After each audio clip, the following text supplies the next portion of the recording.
are the Lord's army. Hello and thank you for watching the Godly Rebels channel. My name is JD.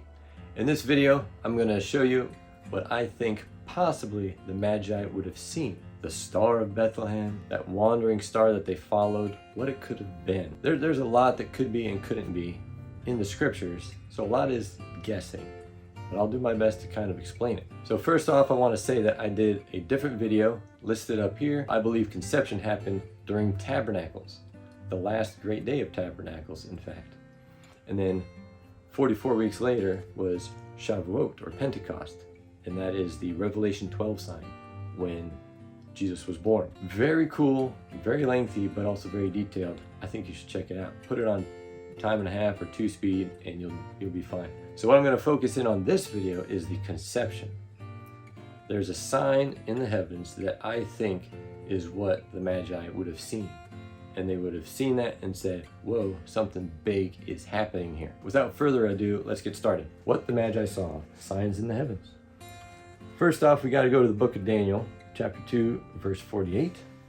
Then the king promoted Daniel and gave him many gifts, and he made Daniel ruler over the whole province of Babylon and chief administrator over all the wise men of Babylon. This is important because Daniel is a good Hebrew boy. He's a godly man, and he would have passed on his knowledge of God's calendar, which was a lunar calendar. No debate about that.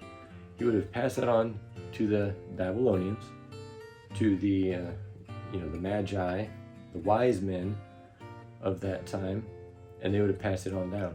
Daniel also would have shared prophecies. The entire book of Daniel is just jam-packed with prophecy all over. And depending on how you believe your studies of eschatology, the end times, you might believe that some have been fulfilled, some have not been fulfilled, or all have been fulfilled. Either way, there's a bunch of prophecies, and Daniel was very in tune with prophecies, obviously. Daniel would have likely passed down God's astronomical calendar and prophecies found in the Torah. I want to bring up Genesis 1:14 because it shows one of the reasons why God put lights in the sky, lights in the firmament. He said, let there be lights in the firmament of the heavens to divide the day from the night. Let them be for signs and seasons, for days and years. The days and years is pretty clear. It's a calendar. And then you've got signs and seasons. The word seasons there is moedim, which also can be translated as the feast of the Lord. It's also used for that word when referring to a feast. Passover, unleavened bread, first fruits. Let's just go through them all. Shavuot, or Pentecost. Trumpets, the Day of Atonement, and Tabernacles. Let's not forget the Sabbath. Sabbath is also a moedim and is the first one mentioned in Leviticus 23. So back to Genesis 1:14. The stars, the sun, and the moon are for the signs, the seasons, the days, and the year. The Hebrew word for wise men in that verse in Daniel is hakim, which means wise man or wise. That's from the Strong's, but they also refer to as dream interpreter, astrologer, magician, soothsayer, just by looking at other verses in the Bible that it's used. The king asks for the wise men that they may interpret my dreams. So even though Mr. Strong's didn't put that in the definition, that's what they did. And that is essentially the exact same thing as the Greek word magos, which means teacher, priest, dream interpreter, soothsayers, astrologer, sorcerer. There's a fine line between some of those, but go back several hundred years ago, a couple hundred to 400, astrologer and astronomer were the same thing. There was like no difference. Nowadays, astrology is with the horoscopes and stuff and is bad and not biblical at all. But astronomy is okay. You're studying the stars and you're just looking to the stars for signs that God obviously did. There are constellations mentioned in the Bible, like Orion, Pleiades. There's nothing wrong with constellations. God made them, but it's what man chooses to do with them that gets out of whack. Hakim and Magos are the names given to the Babylonians, Medes, and Persians, which are people from the Orient or east of Israel. That's what Orient means. Now we're coming to the verse that I think Daniel would have passed down from generation to generation, Magi to Magi, about the prophecy of the birth of the Messiah. It's a messianic prophecy, I believe. That is in Genesis chapter 49, verse 10 specifically, but I'm going to start in verse 9 here. You can look at the slide. Judah is a lion's whelp. From the prey, my son, you have gone up. He bows down, he lies down as a lion, and as a lion, who shall rouse him?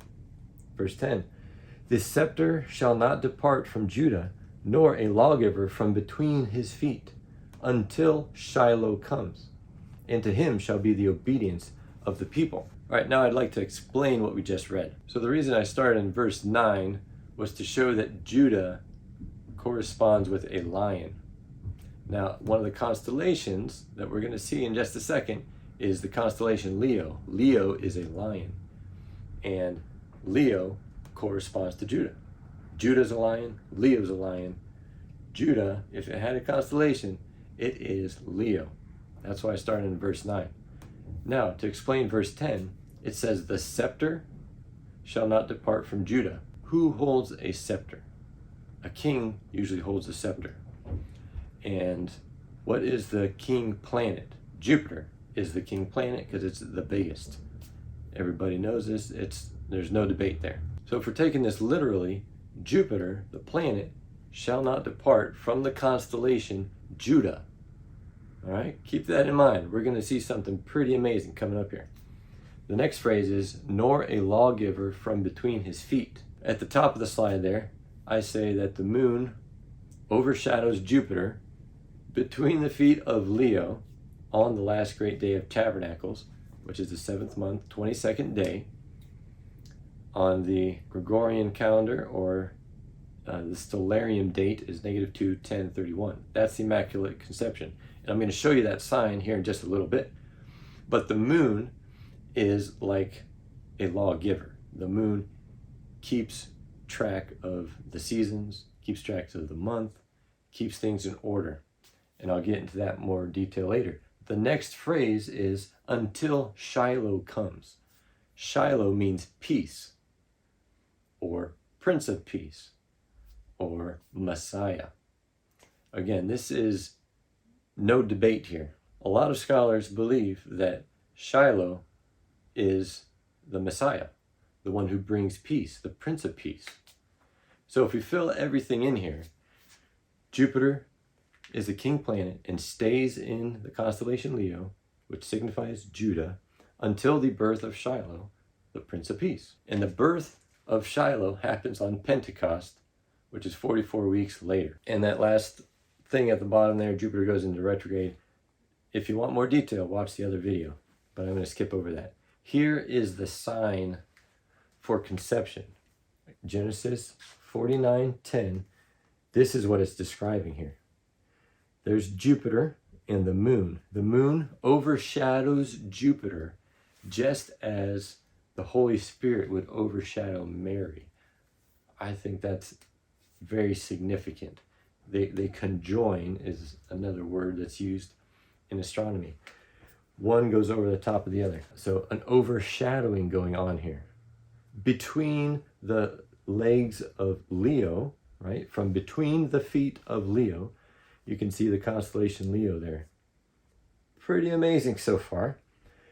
The moon being the lawgiver, I put down Psalm 89:37. It shall be established forever like the moon, even like a faithful witness in the sky. The moon keeps order, keeps the law, keeps track of the seasons. That's the significance there.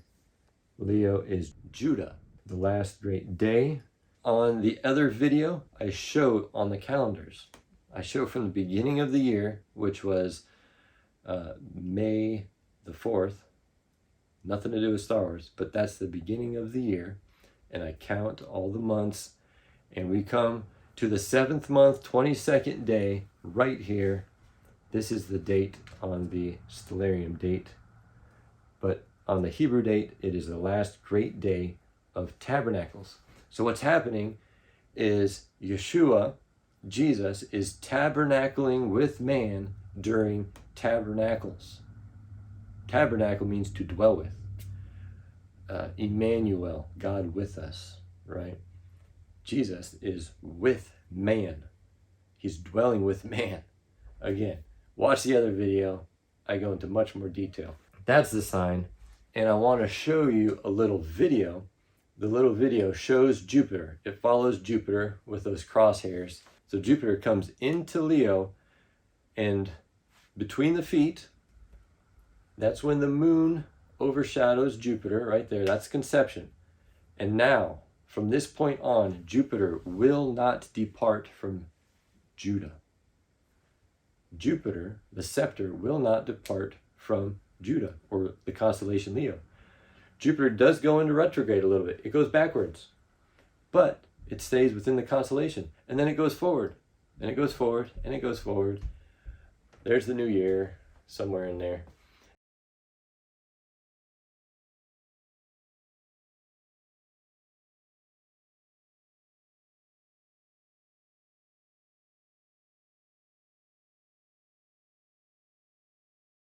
And then finally, you've got the day of Pentecost, which is the birth of Christ.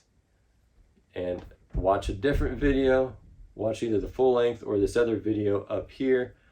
And I give a shorter version of that. But that little video right there, it shows everything.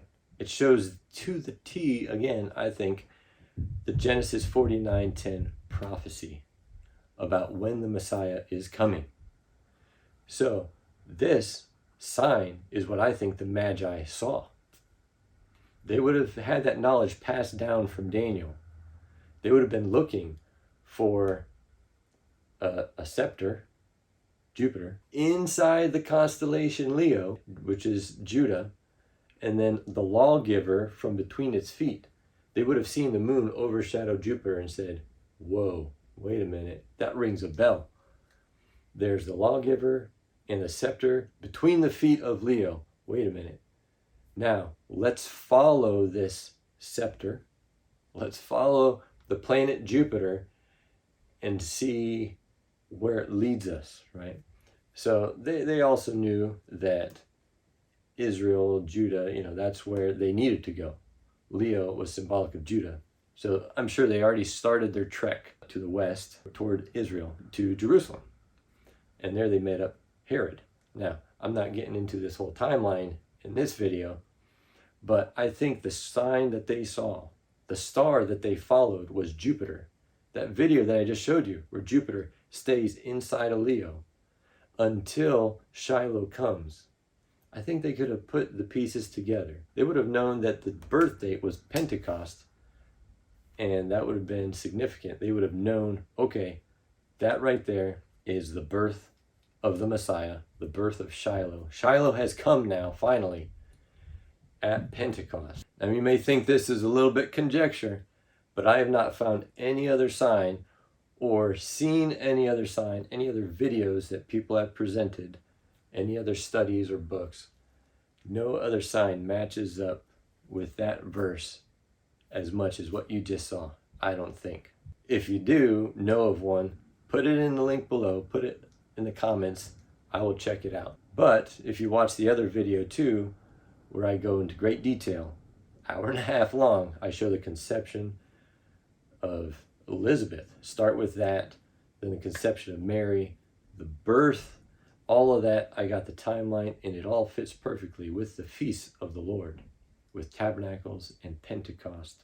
It all lines up. I think that is the sign, the star that the Magi saw. I think it's pretty cool. Let me know what you think. Put it in the comments below. Give it a thumbs up if you liked it.